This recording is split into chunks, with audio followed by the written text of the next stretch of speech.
We'll talk a little bit about the Olympics opening ceremony and Celine Dion. All that coming up next on Arts and Lifestyle Wednesday, presented by Cinematic Visions, and another edition of Danny and Tim's Music Scene. More of Danny's Reasonably Irreverent podcast after this. Did you experience hail damage last year and never got the work done?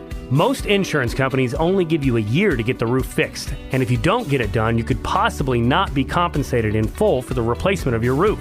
If you've been procrastinating getting that damaged roof taken care of, give us a call at 913-257-5426. And we'll send out an expert to help you through the process. We're never pushy, we're just here to help. Easton Roofing. Integrity matters.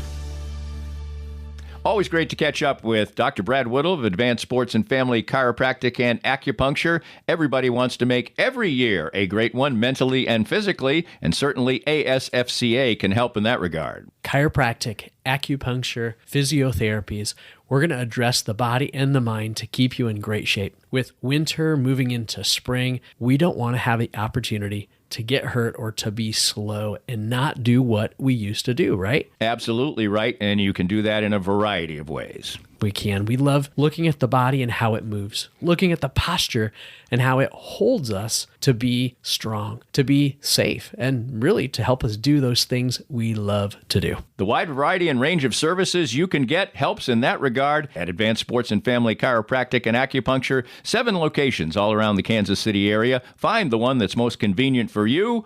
And for more information, visit asfca.com/Danny. That's asfca.com/Danny. If you'd like to join these and other fine sponsors and market your business on Kansas City's #1 rated podcast, contact us at Danny@DannyKlinkscale.com. Look forward to working with you.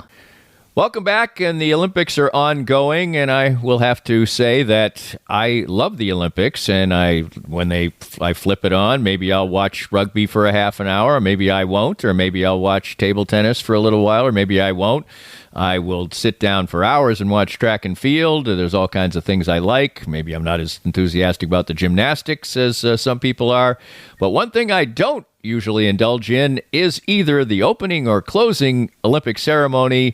Millions of dollars are spent on it.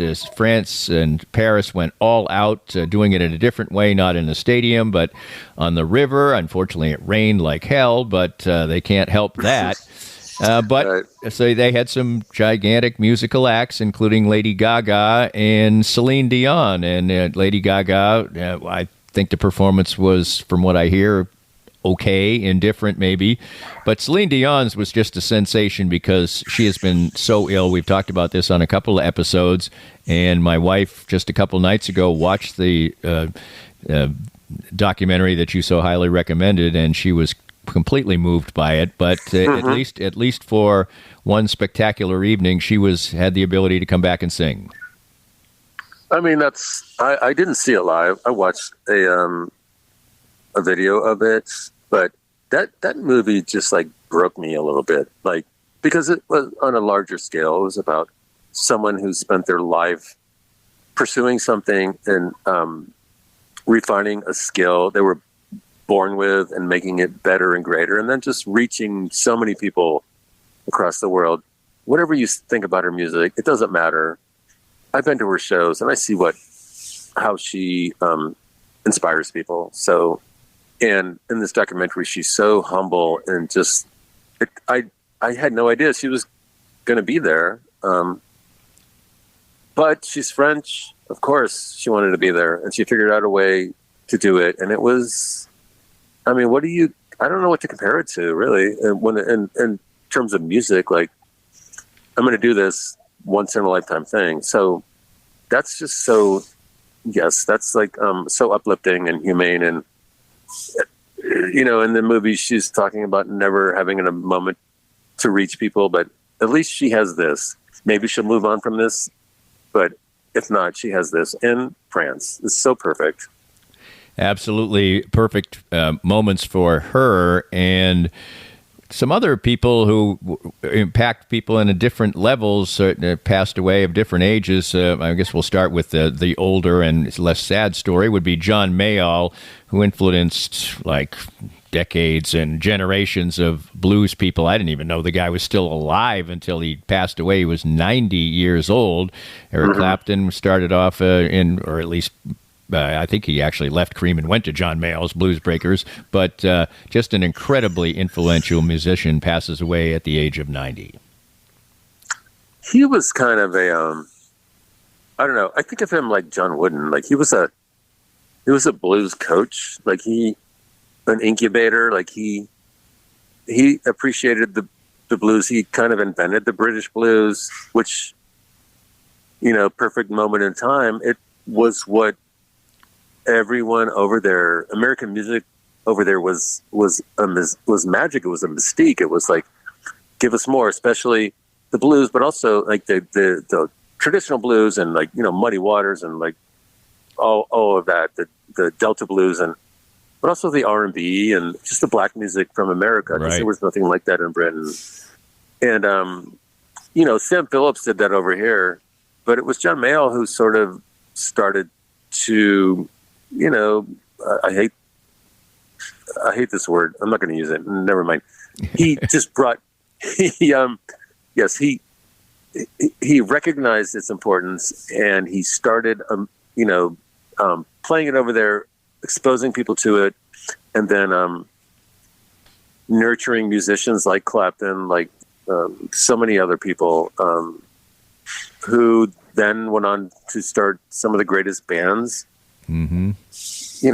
Cream, and the Stones and the Beatles listened to all that music and went on to do their interpretation of it and then their spin on it, and we got the whole British blues, which was a huge thing.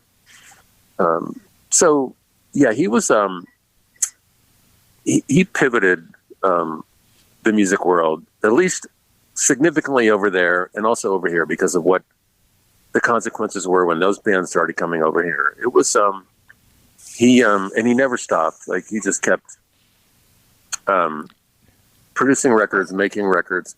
None of his records did really well. I mean, it was but it was just like his fetish, his mission was like, this is the thing. And I read this thing. Clapton like lived in one of his like almost like in his attic, for a summer or two, just like listening to Mayall's records and listening to him talk about it and showing him stuff. So he was an outlier. I think of him as as a not just a mentor, and a coach, but something who really inspired. I don't know. Would we have Led Zeppelin without him? Who knows? I don't know. Sort of in a different musical genre, maybe a Pete Seeger type of figure, I guess, who discovered people. That might be a good analogy to it. By the way, no, he never did stop. I'm looking at an obituary of his, and it says, Mayall retired from touring in 2022. Mm-hmm. 2 years ago. He was 88 years old. So, well, not living that long a life was Martin Phillips, and I have to admit, when I do research for this particular enterprise, I stumble upon certain things. I had no idea who Martin Phillips was. He was the man one of the people who started the Chills, a New Zealand band, and you can describe them and the influence they had, and in particular one fantastic album that I now absolutely want to hear. So I first heard them in 1990. So if you think about that time, it was when Nirvana and music was spinning from hair metal into grunge, and the 90s were just a weird decade. But there was this album, Submarine Bells, by the Chills, and it was, I don't even know how to describe it. It's psychedelic. It's transcendent. It's very uplifting. It's it's of another time. If you heard this with no context, you would not know what era it was from. Yeah, I saw the music described so many different ways, all the way from sort of grunge light to jangle pop. It seems like he had a lot of different things covered. I don't. Whoever said grunge? No, that was bad. More jangle pop. It's jangly. It's also ethereal. It's also like Yeah, I mean, there were bands of the time, like the Stone Roses were kind of like that. It was, or I mean, My Bloody Valentine was way beyond what the Chills were doing, but it's Pink Floyd. Like Syd Barrett was a major inspiration for him. So was Brian Wilson. Like the production in his albums and the Chills records was amazing. And he was one of those guys who just went through band members because he was a perfectionist and kind of a tyrant, and he went through addictions and he stopped. Like I don't know how he died or why, but they haven't announced it. Yeah, they haven't announced it yet. No, it might have had something to do with because he was only 61. Yeah, he was only 61. So and like for the past, at least of what I read, 10 or 15 years, he was clean. He had a version of the band out there, but it could have been, when you hammer your body that much, right? Even if you're in your late 20s and 30s and 40s, it might catch up with you, and that might have been what happened. I don't know, but it was a shock. Like I play that record, and I played their the Chills playlist on Spotify, which is like amazing because it takes you into bands that resemble them. But I don't know if you like that spacey. The lyrics are really emotional. It's just, but it's so melodic and groovy. Like or you can just ignore the lyrics and just like ride the wave of the melody and the groove.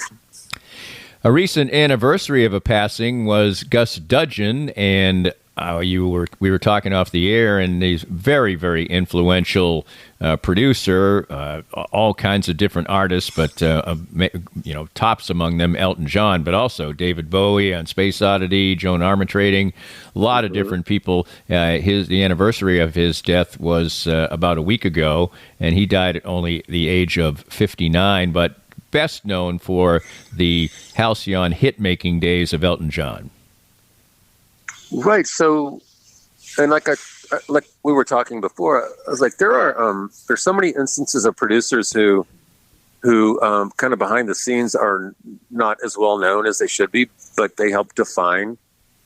Like Tony Visconti with Bowie that's his George Martin for the Beatles, and then Gus Dudgeon was Elton John's right-hand man as much or more than Bernie Taupin.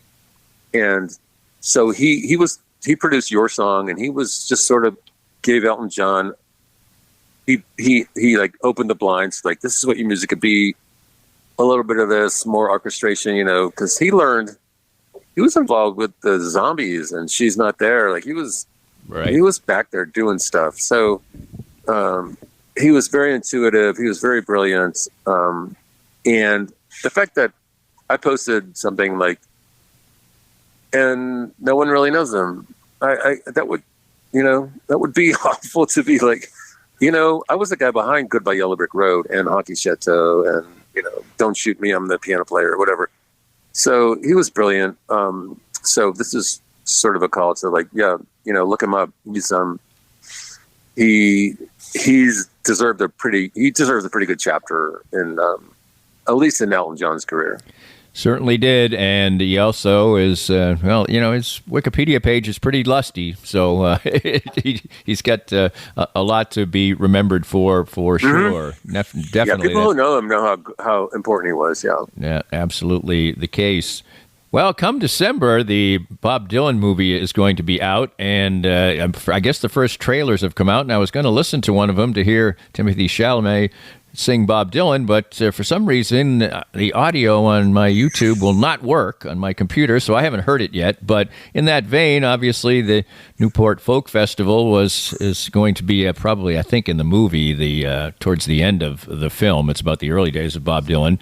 But it still exists, and closing the show was Conan O'Brien? Well, not really, but his joke was, I am here to prove that I can ruin any genre, and then his set closed the 2024 edition, but he brought out Jack White, Dawes and Longhorn Slim, Nick Lowe, Brittany Howard, Nathaniel Rateliff, Mavis Staples, all kinds of people. Sounds like it was fun. They may have a goofy picture that you can look up online.